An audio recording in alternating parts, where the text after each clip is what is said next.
Maria Santos wiped the sweat from her forehead as she finished playing her trumpet. The small apartment was hot, and the windows were open to let in some air. She had been practicing for 3 hours straight, but she was not tired. Music was her life, and every note she played brought her closer to her dream. The apartment was tiny. Maria shared it with her mother, Rosa, who worked 2 jobs to pay the rent. There was barely room for a bed, a small kitchen, and Maria's music corner. In that corner sat her trumpet case, some sheet music, and a small mirror that helped her watch her breathing while she played. Maria was 22 years old and had been playing trumpet since she was 8. Her father had bought her the instrument from a pawn shop for her birthday. It was old and scratched, but to Maria it was the most beautiful thing in the world. Her father had died when she was 15, but she still remembered his words. "Music is the language of the heart, mija. Play it with all your soul." Every morning Maria woke up at 6 to practice before her classes at the community college. She studied music theory and business, hoping one day she could make money from her talent. After classes, she worked at Rodriguez Music Store downtown. The pay was low, but she got to be around instruments all day, and sometimes famous musicians came in to buy equipment. The music store was owned by an old man named Carlos Rodriguez. He had been a professional musician in Mexico before moving to Los Angeles. Carlos saw something special in Maria from the first day she applied for the job. He let her practice in the back room during her lunch breaks and gave her advice about playing techniques. "You have a gift," Carlos would tell her, "but gifts mean nothing without hard work. The music business is tough, especially for young women. You must be twice as good to get half the respect." Maria knew he was right. She had seen it many times. When she went to jazz clubs, most of the musicians were men. They looked at her like she did not belong there. Some were kind, but others made jokes or ignored her completely. It hurt, but it also made her more determined to prove them wrong. Her neighborhood in East Los Angeles was not the safest place, but it was home. The sounds of the city mixed with her trumpet playing, cars honking, children playing, and music from different apartments. Her neighbors knew Maria and her trumpet well. Some complained about the noise, especially Mrs. Garcia, who lived next door. "That girl plays that thing too loud," Mrs. Garcia would say to anyone who would listen. Some of us need to sleep, but most neighbors supported Maria. They had watched her grow up and knew how hard she worked. Mr. Fernandez from downstairs would sometimes sit on his balcony just to listen to her practice. "She plays like an angel," he would tell his wife. Maria's mother, Rosa, was her biggest supporter. Rosa worked as a cleaning lady during the day and at a restaurant at night. She was always tired, but she never complained about Maria's practicing. "Follow your dreams, mija," Rosa would say. "I clean offices so you can make beautiful music." Money was always tight in the Santos household. Sometimes they had to choose between paying for music lessons or buying groceries. Maria learned to practice on her own, using YouTube videos and library books to improve her skills. She dreamed of attending a famous music school, but the cost was impossible for her family. Despite the challenges, Maria never gave up. She played at small venues around the city, coffee shops, street corners, and local festivals. People would drop coins into her trumpet case, and slowly she began to build a small following. Some people would wait specifically to hear her play. Her favorite spot was outside the metro station downtown.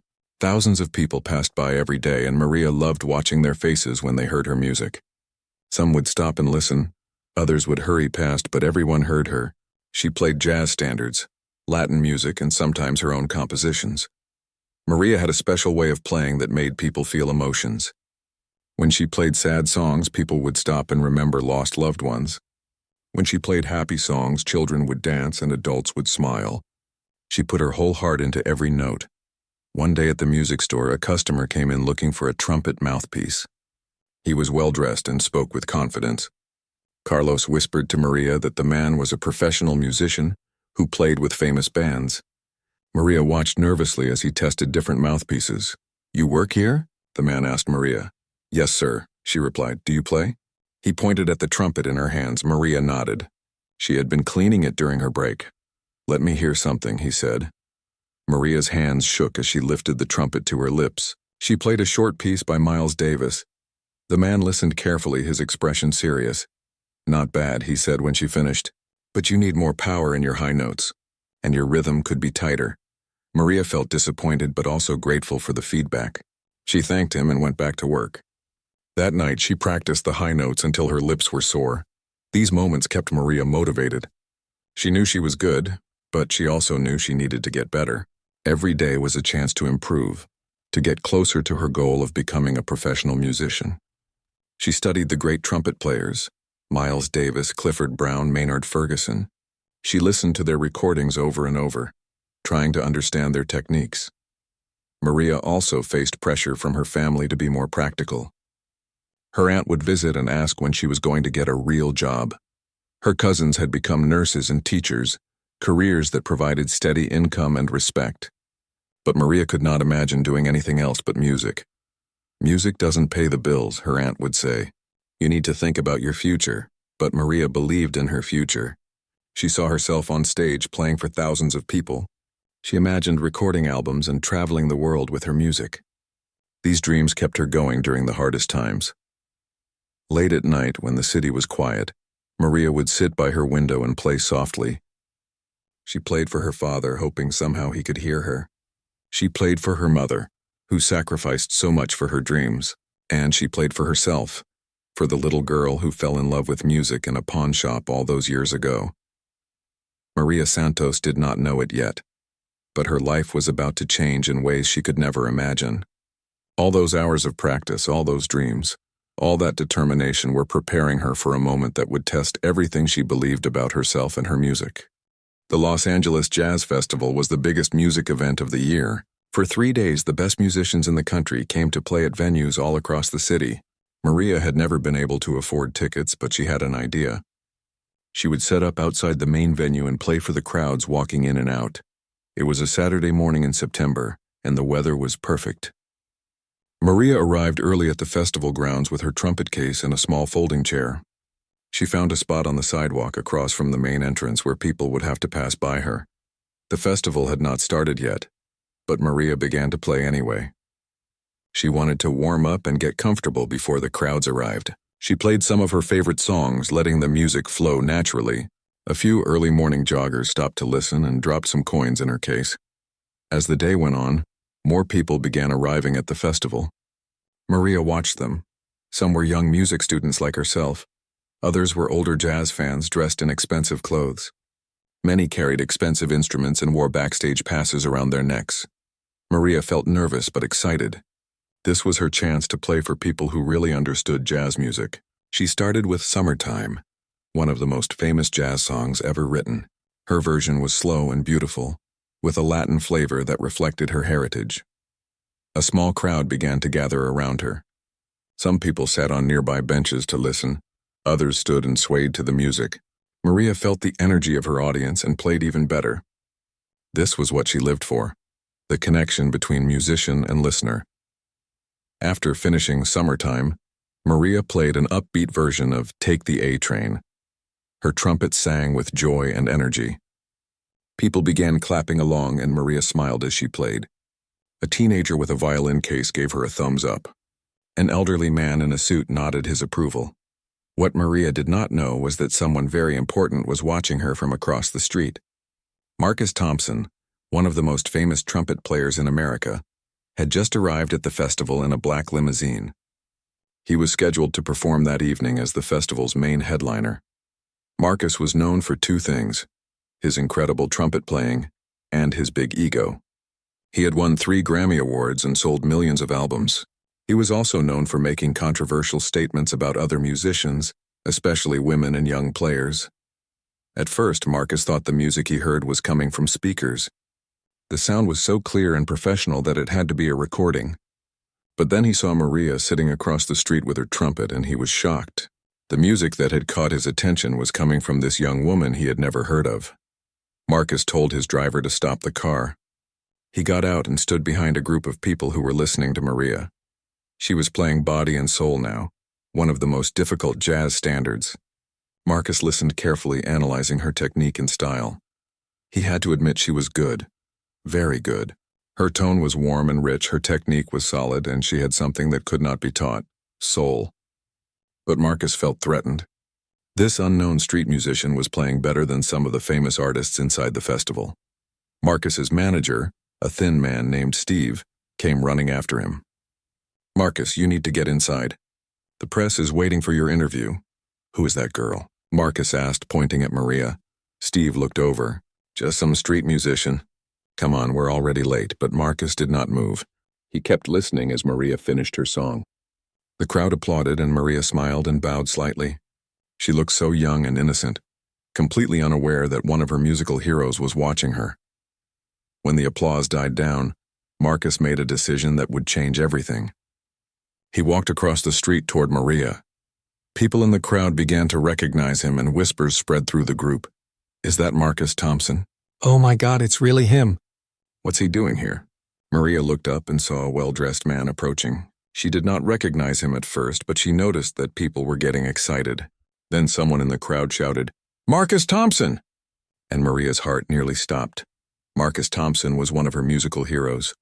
She had listened to his albums hundreds of times and tried to copy his playing style. She owned every recording he had ever made, and now he was standing right in front of her. "That was very nice," Marcus said, his voice carrying a tone that Maria could not quite read. "Thank you." "Sir?" Maria replied, trying to keep her voice steady. Marcus looked at her trumpet case, where people had been dropping money. "How long have you been playing?" "Since I was 8 years old," Maria answered. "Self-taught, mostly. I took some lessons when I was younger, but my family could not afford to continue." Marcus nodded slowly. The crowd around them was getting bigger as more people realized who he was. Some were taking pictures with their phones. Marcus was used to attention, but Maria felt overwhelmed. "You play well," Marcus said. Then he paused and added, "For a girl." The words hit Maria like a slap. She felt her face get hot with anger and embarrassment. Some people in the crowd shifted uncomfortably. Had he really just said that? "I play well for a musician," Maria replied, her voice stronger now. "Gender has nothing to do with it."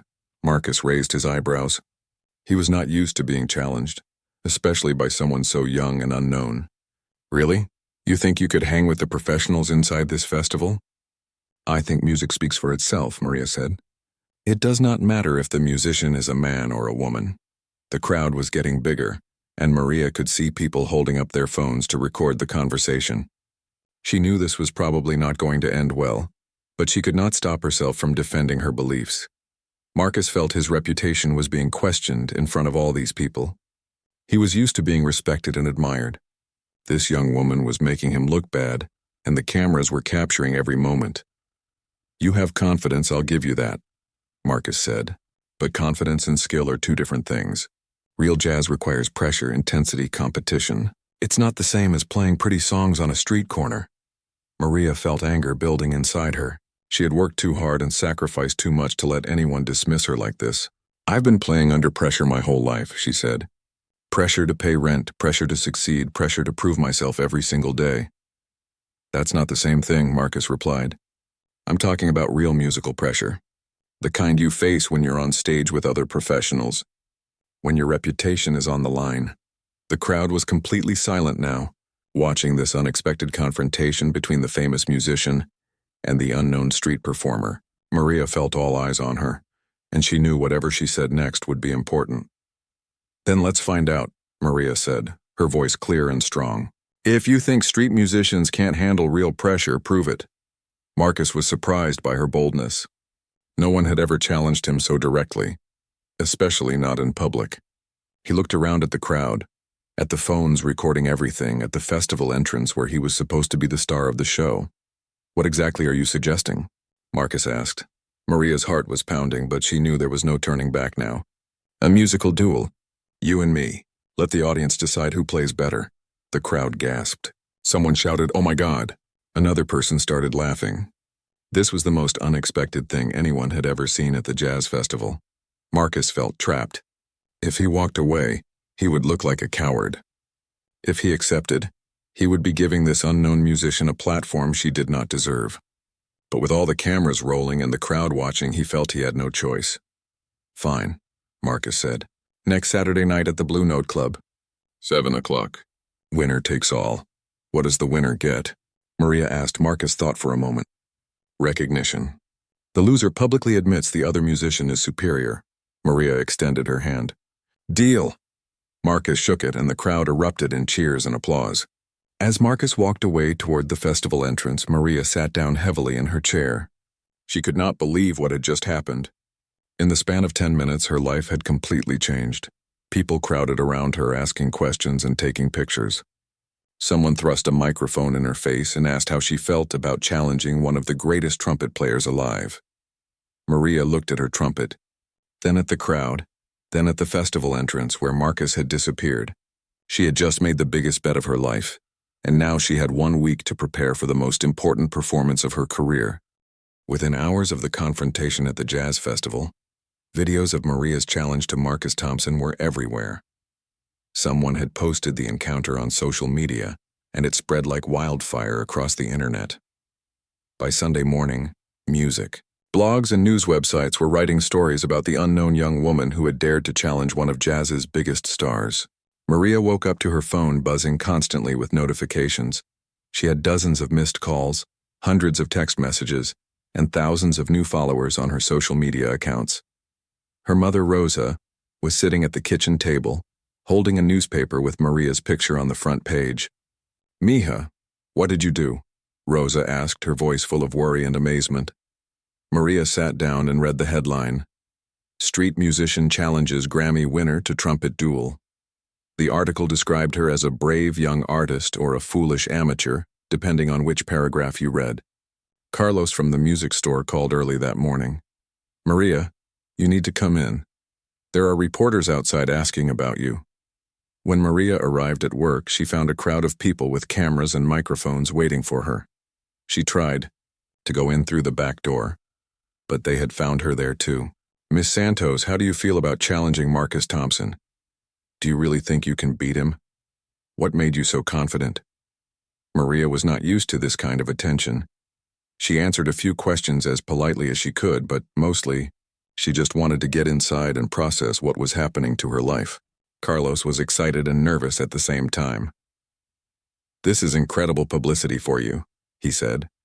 "But are you sure you know what you're doing? Marcus Thompson is not just any musician.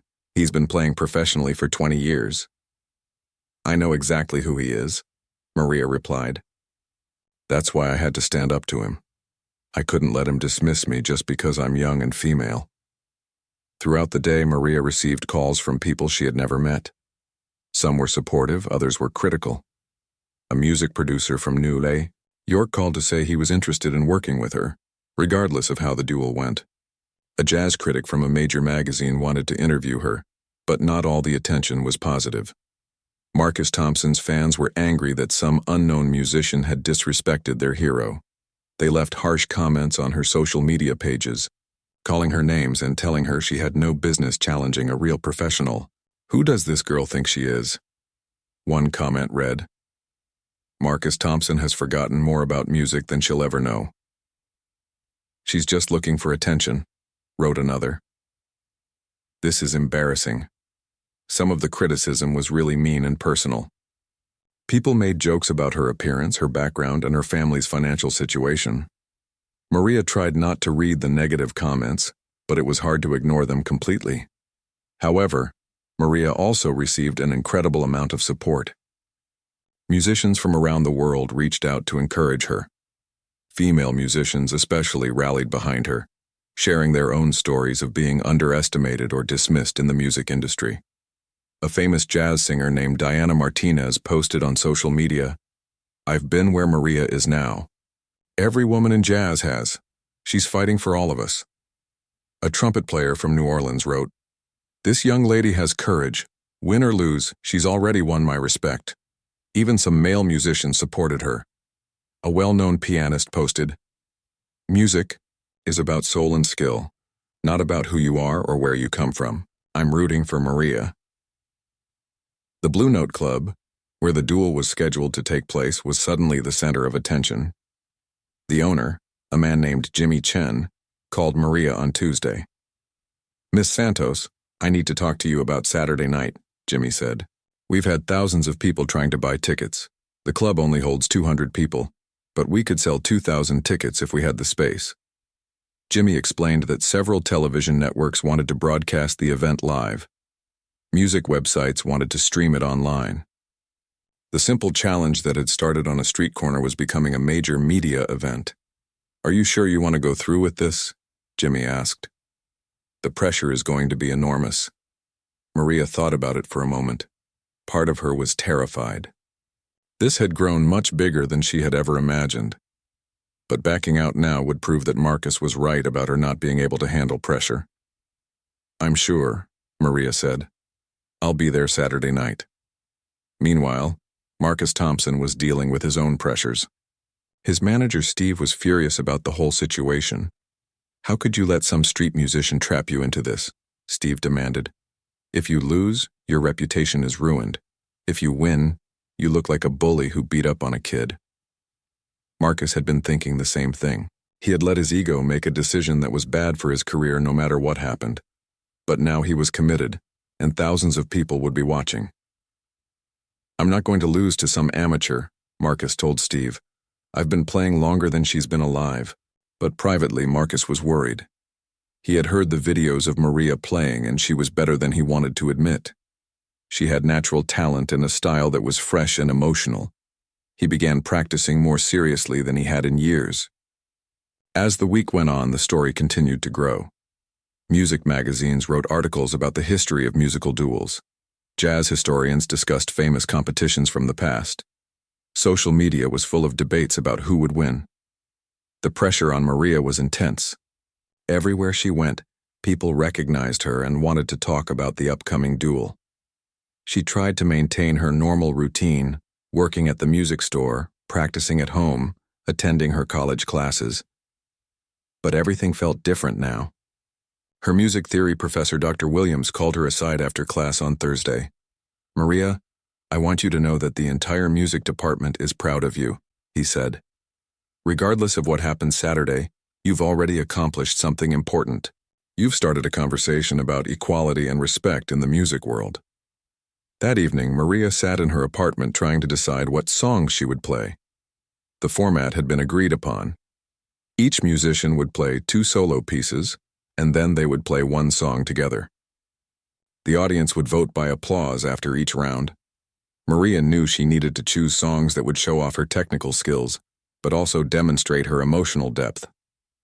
She thought about playing some of Marcus's own compositions, but decided that might look like she was trying to copy him. Instead, she chose pieces that meant something personal to her. For her first song, she would play Strange Fruit, the powerful civil rights anthem. For her second, she would play an original composition she had written about her father. Rosa sat with her daughter as she practiced that night. "Are you scared, mija?" she asked. "Terrified," Maria admitted, "but also excited. This is the chance I've been waiting for my whole life." "Your father would be so proud," Rosa said, tears in her eyes. "He always said you were special." Maria hugged her mother and continued practicing. She played until late into the night, ignoring the neighbors' complaints. Mrs. Garcia from next door came over to complain about the noise, but when she saw the newspaper articles about Maria, her attitude changed completely. "You're famous." "Mrs. Garcia exclaimed, "I had no idea. Play as loud as you want, mija. I'm going to tell everyone I know that I live next to a star." By Friday night, Maria felt as ready as she could be. She had practiced until her lips were sore and her fingers were tired. She had chosen her outfit, a simple black dress that her mother had bought for her high school graduation. She had mentally prepared herself for the crowd, the cameras, and the pressure. But she was not prepared for what happened when she woke up Saturday morning. Her phone was ringing, and it was Jimmy from the Blue Note Club. "Maria, we have a problem," Jimmy said. "The crowd outside the club is already huge, and it's only 9 in the morning. The police are here trying to control the situation. This is bigger than anyone expected." Maria looked out her window and saw news vans parked on her street. Reporters were interviewing her neighbors. A helicopter was circling overhead. "What have I gotten myself into?" Maria whispered to herself, but it was too late to turn back now. In 10 hours, she would be on stage at the Blue Note Club facing Marcus Thompson in front of hundreds of people and thousands more watching online. Her entire life had led to this moment, and she was as ready as she would ever be. The challenge, that had started with a few words on a sidewalk, was about to change everything.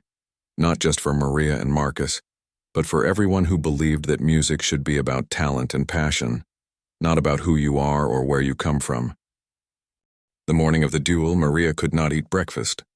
Her stomach was twisted in knots and her hands were shaking slightly. She had barely slept the night before, going over the songs in her mind again and again. Rosa made her favorite meal, eggs with chorizo and fresh tortillas, but Maria could only manage a few bites. "You need to eat something, mija," Rosa said. "You'll need your strength tonight." "I can't," Maria replied. "I'm too nervous." Outside their apartment, the media circus continued to grow. News crews from major television networks had set up on their street. Neighbors were giving interviews about Maria, telling stories about hearing her practice through the walls for years. Mr. Fernandez from downstairs was talking to a reporter from CNN. "She's been playing that trumpet since she was a little girl," he said. "We all knew she was special. Tonight the whole world will see what we've known all along." Maria's phone had not stopped ringing. Her old music teacher from high school called to wish her luck. Classmates from college were texting her encouragement. Even people she had not spoken to in years were reaching out. But the most surprising call came from an unexpected source. Professor Elena Rodriguez, a famous jazz trumpet player who had retired from performing to teach at UCLA, called around noon. "Maria, my name is Elena Rodriguez. I heard about your challenge and I want to help you prepare." Maria knew exactly who Elena Rodriguez was. She had been one of the first successful female jazz trumpet players back in the 1980s and 1990s. She had faced many of the same challenges that Maria was facing now. "I can be at your apartment in an hour," Elena said. "I know what it's like to be underestimated because you're a young woman. So let me help you get ready for tonight." When Elena arrived, Maria was amazed. She was a small woman with gray hair and kind eyes, but when she picked up a trumpet, she commanded respect. Elena listened to Maria play through her chosen songs and offered gentle suggestions. "Your technique is excellent," Elena said. "But tonight is not just about playing the right notes. It's about telling your story through the music. Marcus Thompson is a great technical player, but sometimes he forgets to put emotion into his playing." Elena helped Maria work on the emotional aspects of her performance. They talked about the meanings behind the songs Maria had chosen and how to convey those feelings to the audience. "When you play Strange Fruit, think about all the people who have been dismissed or underestimated because of who they are," Elena said. "You're not just playing for yourself tonight. You're playing for everyone who has ever been told they don't belong." They practiced for 2 hours and Maria felt more confident when Elena left. "Remember," Elena said as she was leaving, "you already belong in that room with Marcus Thompson. You proved that the moment you challenged him. Now just show everyone what I already know, that you're a true musician." Meanwhile, across town, Marcus Thompson was dealing with his own preparation and pressure. His penthouse apartment overlooked the city, and from his window, he could see the crowds gathering around the Blue Note Club even though the event was still hours away. Marcus had spent the week practicing intensively. He had not worked this hard on his playing in years.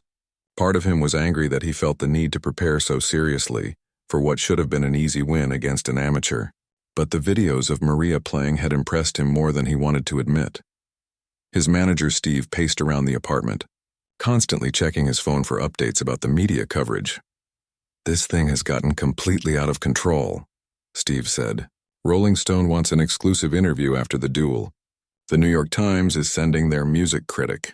This is either going to be the best publicity of your career or the worst." Marcus tried to stay calm, but he felt the pressure building. He had built his reputation on being the best trumpet player of his generation. If he lost to an unknown street musician, especially a young woman, his credibility would be destroyed. "I'm not going to lose," Marcus said, but his voice lacked its usual confidence. At the music store where Maria worked, Carlos was dealing with reporters who wanted to interview anyone who knew her. He told them stories about how hard Maria worked and how talented she was. "She comes in here every day with her trumpet," Carlos told a reporter from the Los Angeles Times. "She practices in the back room during her lunch breaks. I've been around music my whole life and I've never seen anyone with her dedication." The reporter asked Carlos who he thought would win the duel. "Maria has something that can't be taught," Carlos said. "She has soul. Marcus Thompson is technically perfect, but Maria plays from her heart. In the end, that's what matters most in music." As the afternoon went on, The scene around the Blue Note Club became more intense. The club had sold all 200 tickets within minutes of putting them on sale. But thousands more people were gathering outside hoping to hear the music from the street. Jimmy Chen, the club owner, was overwhelmed by the situation. He had never seen anything like it in his 30 years of running the club. Police barriers were set up to control the crowds. Food trucks had arrived to feed the people waiting outside. Street vendors were selling t-shirts with Maria's picture on them. "This is like a concert for a major rock star," Jimmy told a reporter, "but it's just two people with trumpets. I've never seen anything capture the public imagination like this." The Blue Note had installed extra speakers outside so the crowd could hear the performance. Several websites would stream the event live online. Music critics from major publications had flown in from across the country. As evening approached, Maria began getting ready. She took a long shower and put on the black dress her mother had bought her. She looked at herself in the small mirror and tried to calm her nerves. Rosa helped her daughter with her hair and makeup. "You look beautiful, Mika," she said. "But more importantly, you look strong. You look like someone who belongs on that stage." Maria picked up her trumpet case and checked to make sure everything was ready. Her instrument was polished and perfect. Her sheet music was organized. She had backup reeds and a cloth to wipe the sweat from her hands. "I wish Papa could see this," Maria said. "He can see it," Rosa replied. "He's watching over you tonight." At 6 o'clock, a car arrived to take Maria to the club. As they drove through the city, she could see the crowds gathering around the Blue Note. The closer they got, the more people there were. Some held signs supporting her. Others had banners with Marcus Thompson's name. "Look at all these people," the driver said. "They're all here because of you." Maria felt overwhelmed by the sight. When she had challenged Marcus a week ago, she never imagined it would become this big. She was just a young woman with a trumpet who believed in herself. Now thousands of people were treating this like the most important musical event of the year. The car stopped at the back entrance of the club. Jimmy Chen was waiting for her with security guards to help her get inside safely. As Maria stepped out of the car, she could hear the crowd cheering even though they could not see her. "Are you ready for this?" Jimmy asked as they walked toward the door. Maria took a deep breath and gripped her trumpet case tighter. "I've been ready my whole life," she said. Inside the club, the atmosphere was electric. Every seat was filled and people were standing along the walls. The small stage had been set up with 2 microphones and 2 chairs. Camera crews were positioned around the room, and bright lights illuminated the performance area. Maria was shown to a small dressing room where she could wait until the performance began. She could hear the crowd talking and laughing, building excitement for what was about to happen. Elena Rodriguez appeared at her dressing room door. "I came to wish you luck," she said. "But you don't need luck. You have everything you need right here." She pointed to Maria's heart.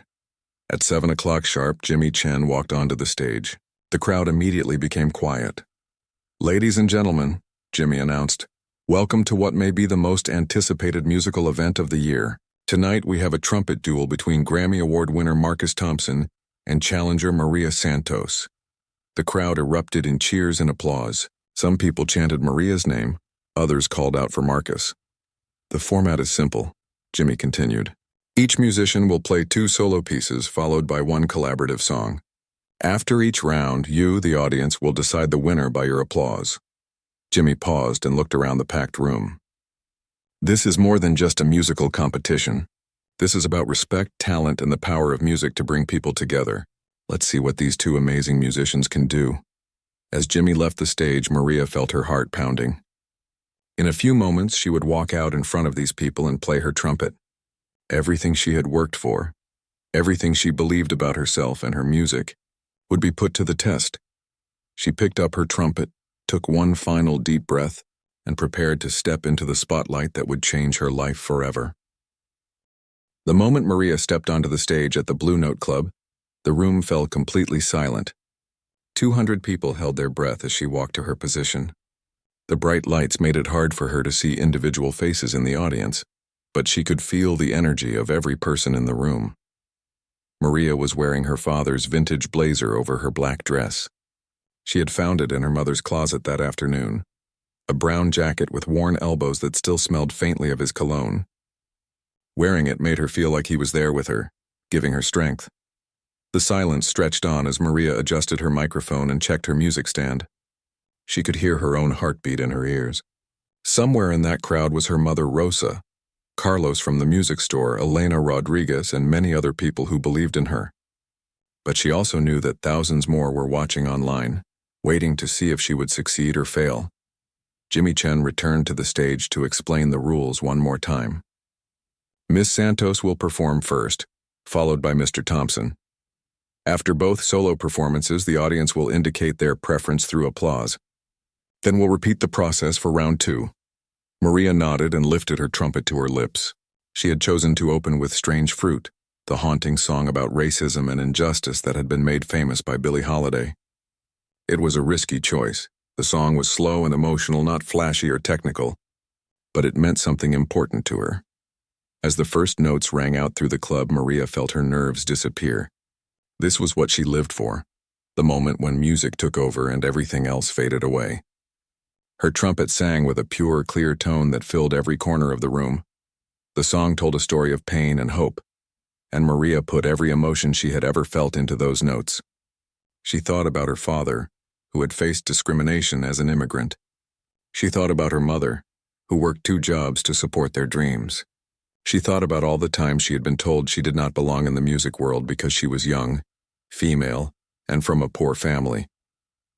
When the song ended, the silence in the room was profound. For a moment, no one moved or made a sound. Then, slowly, the applause began. It started with one person, then spread through the crowd until everyone was clapping. Some people were wiping tears from their eyes. Maria felt a wave of relief wash over her. She had done it. She had played her heart out in front of the biggest audience of her life, and they had responded with genuine emotion. Now it was Marcus Thompson's turn. He walked onto the stage with confidence, carrying his golden trumpet that probably cost more than Maria's family made in a year. Marcus was dressed in an expensive black suit and moved with the assurance of someone who had performed on the world's biggest stages. Marcus chose to play Cherokee, a fast and technically demanding bebop standard. It was the perfect choice to show off his incredible speed and precision. His fingers flew over the valves, creating cascades of notes that seemed impossible for a human to play. The audience was impressed by Marcus's technical skill. His playing was flawless, every note perfectly in tune, every rhythm exactly right. He played with the confidence of someone who had mastered his instrument completely. When he finished, the applause was loud and enthusiastic. Jimmy Chen asked the audience to show their preference for round 1 through applause. First, he asked for applause for Maria's performance. The response was strong and heartfelt. Then he asked for applause for Marcus. The response was also strong, but perhaps slightly less emotional than Maria's. It was difficult to tell who had won the first round, but Maria felt encouraged. She had held her own against one of the world's best trumpet players. For round 2, Maria had chosen to play an original composition she had written about her father. She called it Recuerdo, Memories in Spanish. The song combined jazz harmonies with Latin rhythms, reflecting her heritage and her musical training. As Maria began to play, she closed her eyes and let the music transport her. She could see her father in her mind, encouraging her to follow her dreams. The melody was beautiful and complex, showing off her compositional skills as well as her playing ability. The audience was captivated by the personal nature of the song. Unlike the first round, where both musicians had played well-known standards, this was something completely unique to Maria. She was sharing a piece of her soul with everyone in the room. When the song ended, the applause was even stronger than after her first piece. People stood up and cheered. Someone in the back of the room shouted, "Bravo!" In the online chat rooms where people were watching the stream, comments were flying by praising Maria's originality and emotional depth. Marcus felt the pressure as he prepared for his second song. The audience was clearly connecting with Maria's personal style of playing. He needed to do something special to match her emotional impact. Marcus chose Giant Steps, one of the most technically difficult songs in jazz. Written by John Coltrane, it was known for its complex chord changes that challenged even the best musicians. If Marcus could play it perfectly, it would demonstrate his superior technical skills. Marcus's performance was technically perfect. He navigated the difficult chord changes flawlessly and played with impressive speed and precision. But something was missing. The music was perfect, but it felt cold compared to Maria's emotional performances. When Marcus finished, the audience applauded politely. They recognized his skill, but they had not been moved the way they had been by Maria's playing. For the second round applause comparison, the difference was clear. When Jimmy asked for applause for Maria's performance, the response was overwhelming. People cheered and whistled. When he asked for applause for Marcus, it was noticeably quieter. Maria could hardly believe it. She was winning. She, a young woman from East Los Angeles who had learned to play trumpet from library books and YouTube videos, was beating one of the most famous musicians in America. But the competition was not over yet. There was still the collaborative round where both musicians would play together. This would be the ultimate test. Could Maria hold her own when playing directly with Marcus? Jimmy announced that for the final round, the two musicians would play What a Wonderful World, the classic song made famous by Louis Armstrong. They would start by playing the melody together, then take turns improvising solos, and finish by playing the melody together again. As Maria and Marcus stood side by side on the stage, she could see something in his eyes that had not been there before. The arrogance and dismissive attitude were gone. In their place was something that looked like respect and perhaps even admiration. Marcus counted off the tempo and they began to play together. At first, it felt like a competition, each trying to outplay the other. But as the song progressed, something magical happened. Instead of fighting against each other, they began to complement each other. Maria's warm, emotional tone blended beautifully with Marcus's precise technique. When Marcus played a fast technical passage, Maria responded with something slower and more melodic. When Maria played something deeply emotional, Marcus supported her with subtle harmonies. The audience watched in amazement as the two musicians created something together that neither could have achieved alone. The music was no longer about competition or proving who was better. It had become a conversation between two artists who respected each other's talents. When they reached the improvisation section, Marcus surprised everyone by gesturing for Maria to take the first solo. It was a sign of respect that no one had expected. Maria played with more confidence than ever before, creating beautiful melodies that built on the foundation Marcus provided. When it was Marcus's turn to solo, he played with more emotion than he had shown all evening. Maria's passionate style was influencing him, reminding him why he had fallen in love with music in the first place. For the final section, they played the melody together again. But this time it was not just two separate musicians playing the same notes. They were creating music together, each making the other better. When the song ended, the silence in the room lasted even longer than after Maria's first performance. The audience seemed reluctant to break the spell that the music had created. Then something happened that no one had expected. Marcus Thompson, the famous Grammy winner who had never shown respect to any musician he considered beneath him, removed his hat and bowed to Maria. "Ladies and gentlemen," Marcus said into his microphone, his voice filled with emotion, "tonight there are no losers. There is only music." The audience erupted in the loudest applause of the evening. People stood and cheered and whistled. Some were crying. In the online chat rooms, comments were streaming by so fast they were impossible to read. Maria felt tears streaming down her face.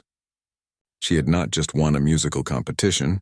She had earned the respect of one of her heroes and touched the hearts of everyone who heard her play.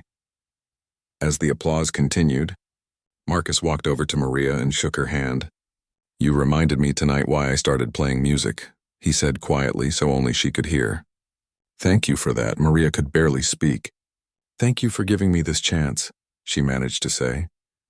The evening that had started as a challenge between two musicians had become something much more important. Something had shifted inside Marcus Thompson during that final song with Maria. As they played What a Wonderful World together, he felt something he had not experienced in years. Pure joy in making music. Not the satisfaction of technical perfection or the thrill of impressing an audience, but the simple happiness of creating something beautiful with another person. After the performance ended and the crowds began to leave the Blue Note Club, Marcus found himself not wanting the evening to end. He watched Maria carefully packing her trumpet, the same care and attention she had shown to every note she played that night. "Maria," Marcus called out as she prepared to leave with her mother and supporters. She turned around, still glowing from the success of the evening but looking tired from the emotional intensity of the performance. "Would you like to get some coffee?" Marcus asked. "There's a quiet place around the corner. I think we should talk." Maria looked at her mother, who nodded encouragingly. Rosa had watched the entire evening unfold and had seen something change in the famous musician's attitude toward her daughter. "Okay," Maria said, "but just for a little while? It's been a long night." The coffee shop Marcus chose was nearly empty at that late hour. They sat in a corner booth where they could talk without being disturbed. Marcus ordered black coffee while Maria chose hot chocolate. She had never been much of a coffee drinker. "I owe you an apology," Marcus began, stirring his coffee slowly. "What I said at the festival last week was wrong. It was disrespectful and ignorant." Maria looked at him carefully. This was not the same arrogant man who had dismissed her as just another street musician. Something in his eyes was different, softer, more genuine. "Why did you say it?" Maria asked. "Did you really believe that women can't play jazz as well as men?" Marcus was quiet for a long moment, thinking about how to answer honestly. "I think I was scared," he finally said. "I heard you playing that day and you were better than I wanted to admit. You had something in your music that I felt like I had lost somewhere along the way." "What do you mean?"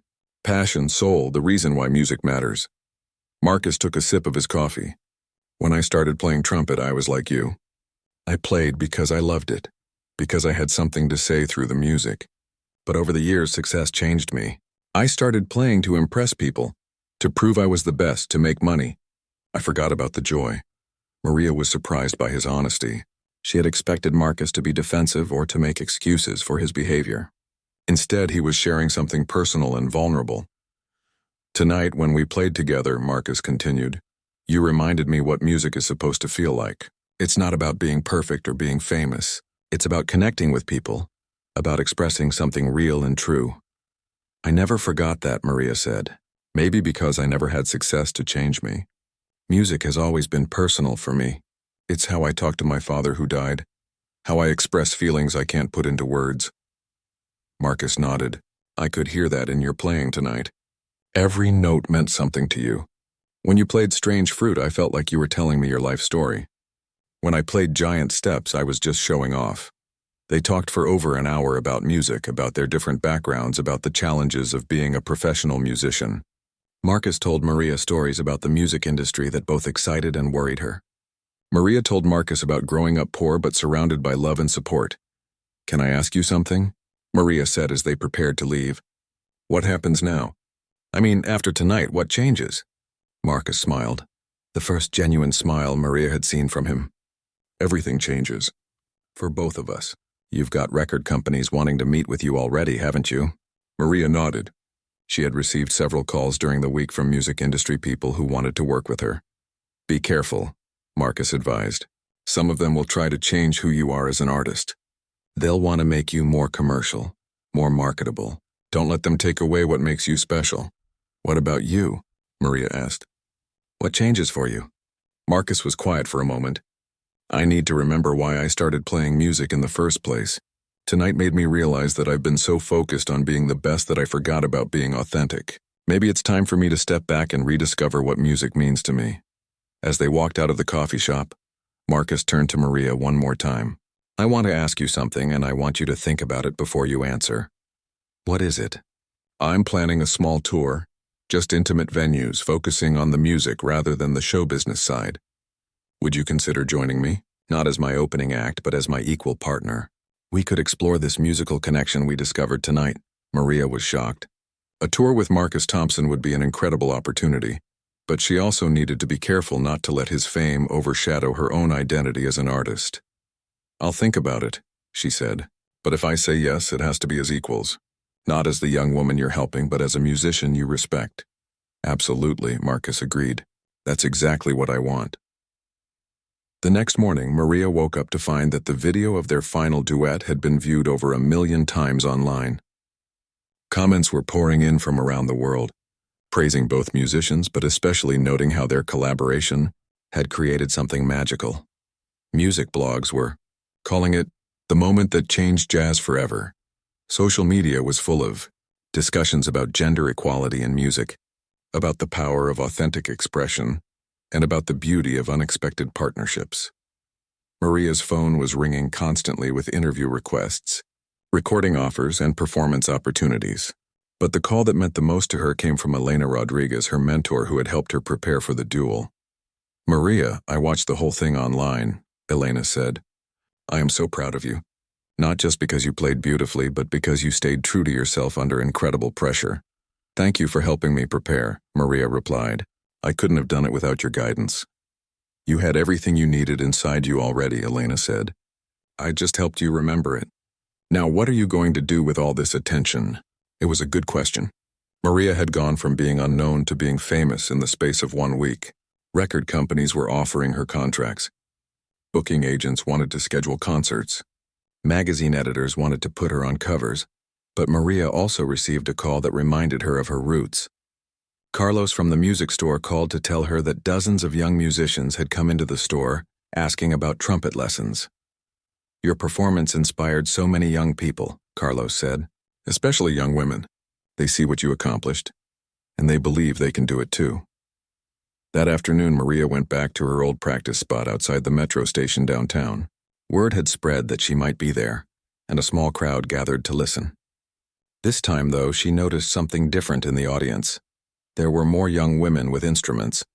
A teenage girl with a saxophone sat nearby, clearly hoping to learn from watching Maria. A young woman with a trumpet case approached nervously and asked if Maria would listen to her play. As Maria listened to the young woman play a simple jazz standard, she realized that her confrontation with Marcus had accomplished something more important than just advancing her own career. It had opened doors for other young musicians who had felt excluded or discouraged. After the young trumpeter finished playing, Maria offered some gentle advice about breathing and phrasing. More young musicians came forward, each wanting guidance and encouragement from someone who had proven that dreams could come true, with talent and determination. Standing there on the sidewalk where she had played for tips just a week before, Maria understood that her life had indeed changed everything. But the change was not just about fame or success. It was about responsibility. The responsibility to use her platform to encourage others and to continue making music that mattered. That evening, Marcus called her with an update about the tour proposal. "I've been thinking about what you said about being equals," he said. "I want to call it the Music First Tour. No headlines, no featured artists. Just 2 musicians making music together." Maria smiled as she listened to him describe his vision for a tour that would focus on the art rather than the celebrity. "I like that idea," she said. "But I have one condition." "What's that?" "We add workshops for young musicians in every city we visit. If we're going to travel around making music, we should also help the next generation learn to make music too." There was a pause on the phone. Then Marcus laughed. "You know what? That's perfect. You're already making me a better musician and a better person."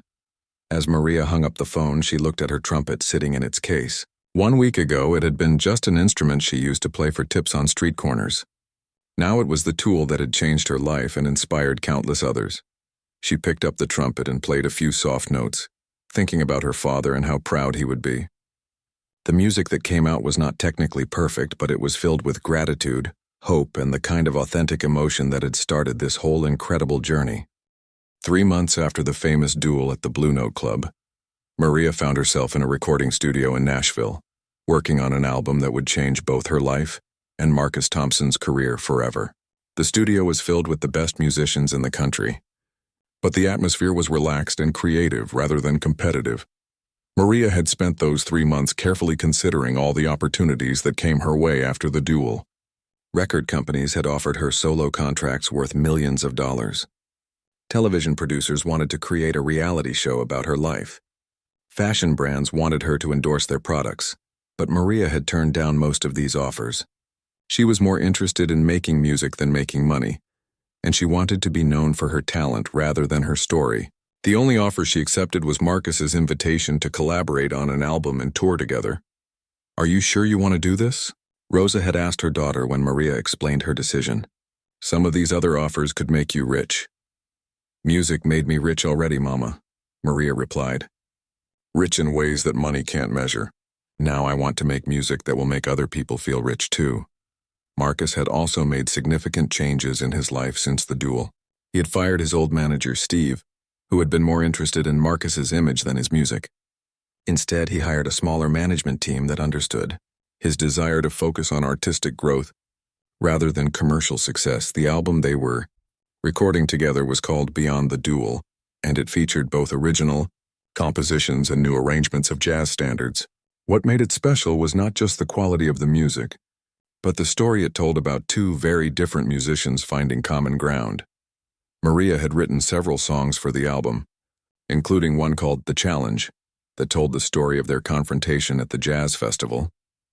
Marcus had contributed arrangements that blended his technical expertise with Maria's emotional style.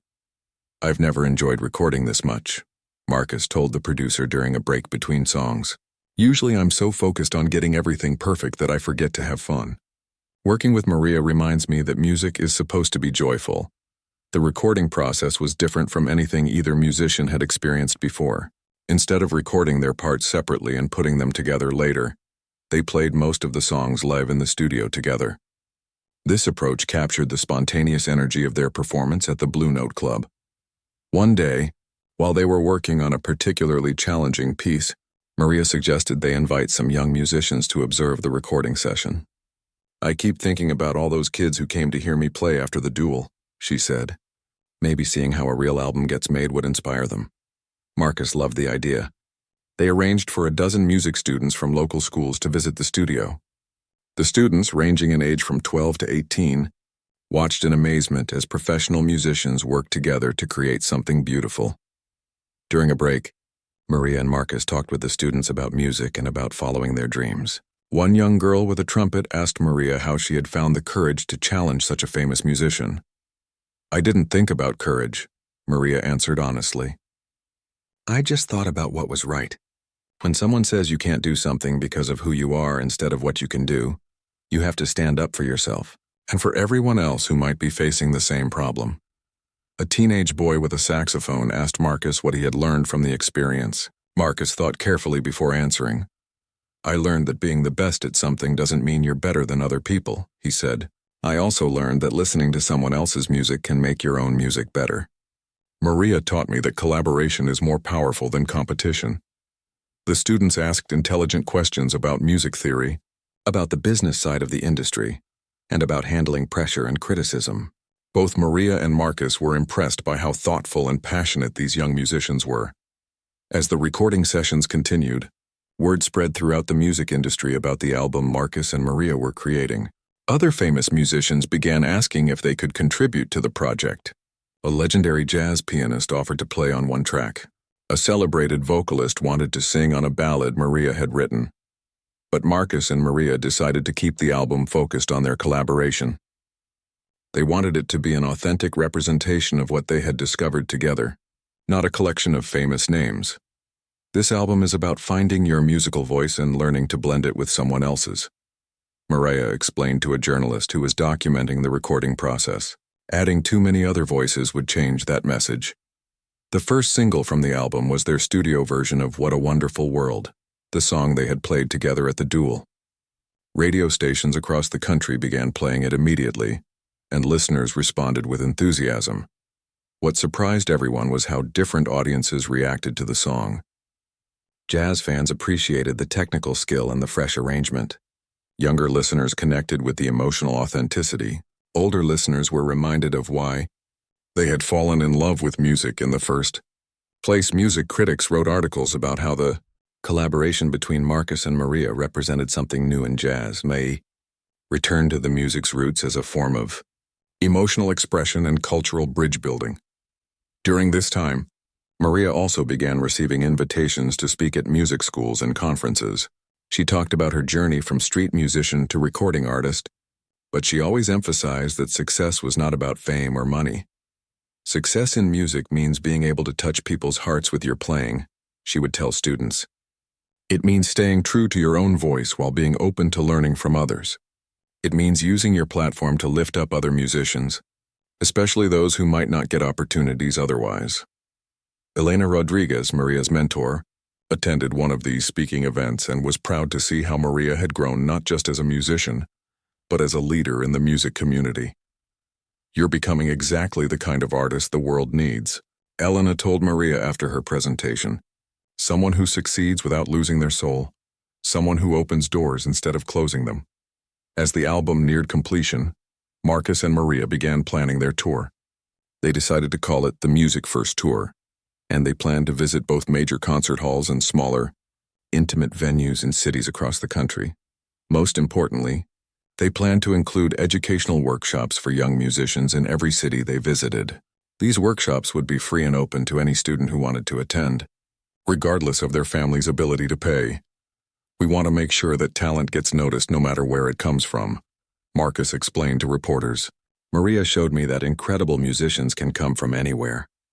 We want to find those musicians and help them develop their gifts. The workshop format would include master classes where Marcus and Maria would work with individual students, group sessions where young musicians could play together, and discussions about the music industry and how to build a sustainable career as an artist.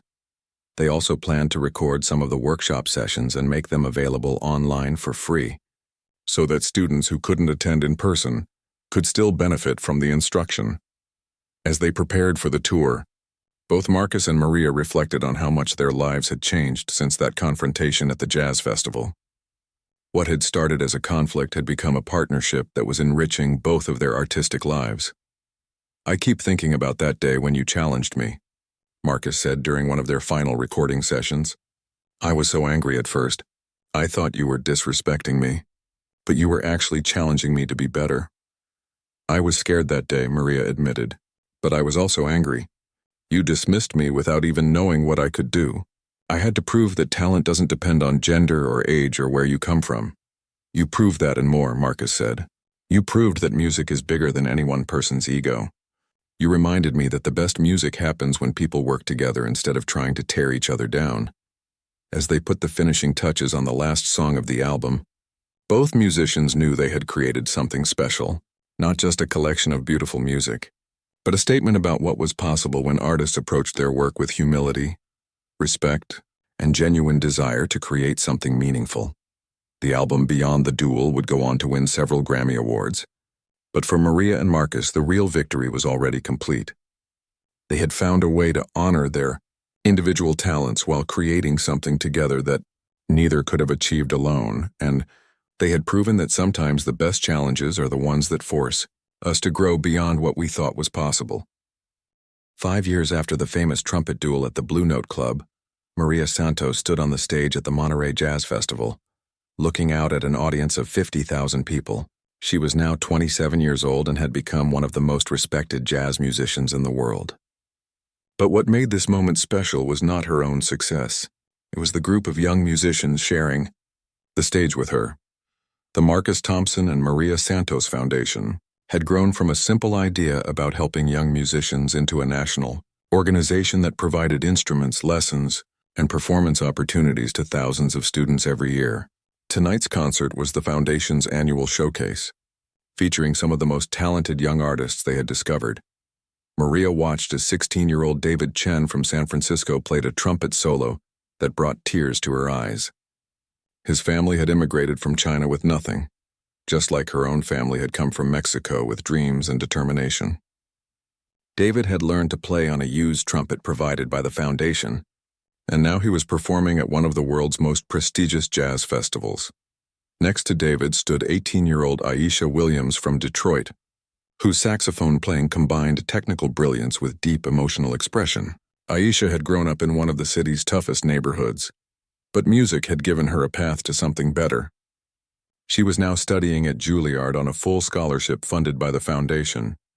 As Maria listened to these young musicians play, she thought about how much had changed since that day when Marcus Thompson had dismissed her as just another street musician. The album Beyond the Duel had won 3 Grammy Awards and had been praised by critics as a masterpiece of contemporary jazz. But more importantly, it had inspired a new generation of musicians to believe that collaboration was more powerful than competition. The tour that followed the album had been a huge success, but not in the traditional way the music industry measured success. Yes, they had sold out venues across the country and around the world, but the real victory was in the hundreds of young musicians they had met in their workshops, many of whom were now pursuing professional music careers. Marcus had undergone an even more dramatic transformation. The arrogant, ego-driven musician who had challenged Maria 5 years ago had become one of the most generous mentors in the jazz world. He had used his fame and connections to open doors for young artists, especially those from backgrounds that were traditionally underrepresented in jazz. I spent the first 20 years of my career trying to prove I was better than everyone else, Marcus had said in a recent interview. Maria taught me that the real goal should be to help everyone else become better than they thought they could be. The foundation they had created together operated music programs in 30 cities across the United States. They provided free instruments to students who couldn't afford them, offered scholarships for private lessons, and created performance opportunities for young musicians to gain experience playing for audiences. But perhaps the most important work the foundation did was changing attitudes within the music industry itself. By consistently featuring diverse lineups at their events and insisting on equal treatment for all musicians regardless of gender, race, or background, they had helped create a more inclusive environment for everyone. Maria had also achieved personal milestones that once seemed impossible. She had become the youngest female trumpet player ever to headline at the Monterey Jazz Festival. She had performed with symphony orchestras around the world. She had composed music for films and television shows. Most importantly to her, she had never compromised her artistic integrity or forgotten where she came from. She still lived in Los Angeles, though now in a modest house that she had bought for herself and her mother. Rosa no longer worked 2 jobs. Maria's success had allowed her mother to retire and enjoy life. But Rosa still attended every one of Maria's local performances, sitting in the front row with the same proud smile she had worn at the Blue Note Club 5 years earlier, the apartment where Maria had practiced for hours as a struggling student had been converted into a community music center, funded by the foundation. Young musicians from the neighborhood could come there for free lessons and practice time. A plaque by the door read, "Where dreams begin with determination." Carlo still ran his music store, but now it was much busier thanks to all the young musicians inspired by Maria's story. He had become an unofficial ambassador for the foundation, helping to identify talented students who needed support. He often told customers the story of the young woman who used to practice in his back room and went on to change the music world. Elena Rodriguez had become the foundation's director of education, developing curriculum and training other mentors to work with young musicians. She often said that helping Maria prepare for the duel had been the most important thing she had ever done as a teacher. Music education is not just about teaching people to play instruments, Elena would explain to new foundation volunteers. It's about teaching them to express themselves, to work with others, to overcome challenges, and to believe in their own potential. As tonight's concert at Monterey continued, Maria was joined on stage by Marcus for their traditional closing duet. They played What a Wonderful World together, the same song that had ended their duel 5 years earlier. But now the performance had deeper meaning. It was a celebration of all the wonderful things that music had brought into their lives and the lives of the young musicians they had helped in Idur. The audience that night were record company executives who had come to discover new talent, music teachers who brought their students to be inspired, and families who had driven hundreds of miles just to hear their children perform on this famous stage. But there were also people whose presence meant more to Maria than any industry recognition ever could. Mrs. Garcia, her former neighbor who had once complained about her practicing, was there with her own granddaughter who was learning to play violin. Mr. Fernandez, who used to listen to her practice from his balcony, had brought his entire extended family to see the young woman they had watched grow up, become a star. After the concert ended and the audiences had gone home, Maria and Marcus sat backstage with some of the young musicians who had performed that night. They talked about music, about dreams, about the challenges and rewards of pursuing a career in the arts. "What advice would you give to young musicians just starting out?" asked Sarah, a 17-year-old pianist from Portland who had never performed for such a large audience before. Maria thought about the question carefully. "Practice every day, not just your technique, but your passion for music. Don't let anyone tell you that you don't belong somewhere because of who you are. And remember that the goal is not to be better than other musicians, but to be the best version of yourself you can be." Marcus added, "Also remember that success is not just about your own career. It's about what you do to help other musicians succeed too. The music world is big enough for everyone to find their place." As the young musicians gathered their instruments and prepared to leave, David Chen approached Maria with a shy smile. "Miss Santos, I just wanted to thank you. If you hadn't stood up to Mr. Thompson that day, I might never have believed that someone like me could make it in jazz." Maria hugged the young trumpeter, remembering her own feelings of uncertainty and hope at his age. "You made it here because of your talent and hard work," she told him. "I just helped show that talent comes from everywhere and should be respected everywhere." Later that night, as Maria packed up her trumpet, she reflected on the journey that had brought her to this point. The scared young woman who had challenged Marcus Thompson in front of a jazz festival crowd had grown into a confident artist and leader. But she had never forgotten the values that her father had taught her, and that her mother had reinforced every day. Work hard, stay humble, and use your gifts to help others. The Foundation's work was expanding internationally, with plans to open programs in Latin America, Asia, and Africa. Maria and Marcus had been invited to speak at the United Nations about the power of music to bridge cultural divides and create opportunities for young people around the world. But Maria's proudest accomplishment was not any award or recognition she had received. It was the letter she kept in her trumpet case from a young girl in Ohio who had started playing trumpet after watching a video of the famous duel. The girl wrote that Maria had shown her that music doesn't care where you come from, only where your heart wants to go. The ripple effects of that single confrontation at the jazz festival continued to spread in ways that Maria and Marcus could never have imagined. Music schools across the country had changed their admission policies to focus more on potential and passion, rather than just on previous training. Jazz clubs had started featuring more diverse lineups, recognizing that great music came from all kinds of musicians. Record companies had begun signing artists based on their authentic voices, rather than their ability to fit into predetermined categories.